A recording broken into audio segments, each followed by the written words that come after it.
এসে আমাদের ফ্রিজ পরিষ্কার করা হচ্ছে মশার মাধ্যমে। বুঝলাম না, ফ্রিজের উপর তো আমরা কোনো পানি ফেলাই নাই, হঠাৎ দেখি পানি, ফ্রিজের উপর পানি। হয়তো ভিতরে বরফ জমে গেছে, শীতের ঠান্ডাটা মনে হয় হয়তো বেশি, এই জন্য উপরের কিছুটা আবহাওয়া ঠান্ডা হয়ে গেছে। আমাদের ফ্রিজটা দেখতে কেমন আপনারা বলবেন। এই ফ্রিজটা আমাদের দিদি ভাই, আমাদের মাদ্রাসার সভাপতি, উনি 20,000 টাকা ফ্রিজ বাবদ দিয়েছিল। তো যেহেতু ফ্রিজ মাদ্রাসার প্রতিষ্ঠান, এটা তো আর একদিনের জন্য না, পরবর্তী টাইমে আমাদের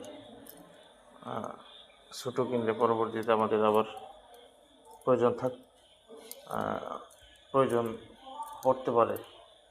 এজন্য কিছু টাকা ধার নিয়ে, মানে এখনও পর্যন্ত 11,500 না 11,000 টাকার মতো